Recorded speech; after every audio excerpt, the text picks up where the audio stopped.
NAFTA, the North American Free Trade Agreement. NAFTA is, when it comes to Canada, similar to the old net neutrality laws in the US, or the Affordable Care Act.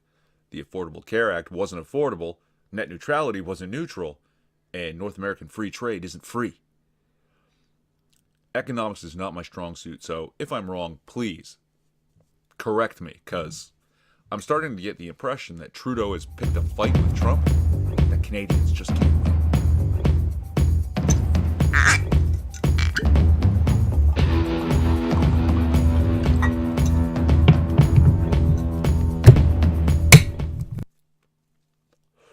When I first heard of Donald Trump demanding a better deal and slapping tariffs on different products from different countries, people were screaming, protectionism! Oh, it's going to ruin trade and destroy the economy.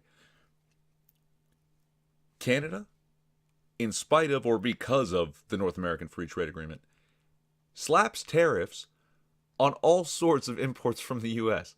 Okay, in particular, dairy and poultry.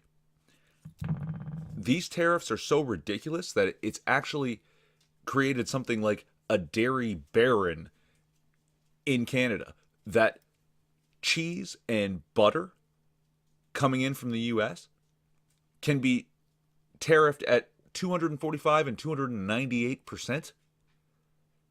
Right? It's insane.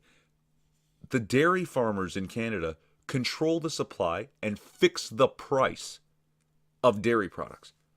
Okay, I remember a story that dairy farmers in Canada slaughtered 40,000 milking cows just to keep supply down and the price high, rather than discount the price.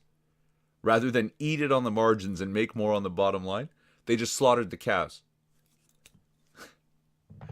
Calling Trump protectionist. Trump says, look, NAFTA's not a free trade agreement. It's just a word. Let's start with no tariffs and work from there. And Canada recoils. Oh, how insulting is this? How dare you? Blah, blah, blah, blah, blah. Trump says, okay, fine. Then I'm slapping tariffs. You got tariffs? We're slapping tariffs on your aluminum and steel. All right? And people are having a fit about this. And let me tell you, that's starting small. All right? If he wanted to hurt Canada, he would have gone after the auto industry and the auto parts industry. Canada manufactures 1 million vehicles to be sold in the U.S. every year, and auto parts to match. If he wanted to be cruel, he would have gone straight for oil. All right? They're our biggest oil trading partner. We're their biggest oil trading partner. And guess what? We can't get our oil to Tidewater. Circle back to that. We already sell that oil at a discount because we can't sell it to the global market. We can only sell it to the U.S. Trudeau fucked up with Kinder Morgan, the company that was going to spend $7 billion in our economy building the pipeline from Alberta to BC Tidewater. Instead, somehow, we ended up spending $4.5 billion taxpayer dollars to Kinder Morgan for a 60-year-old pipeline that doesn't go anywhere.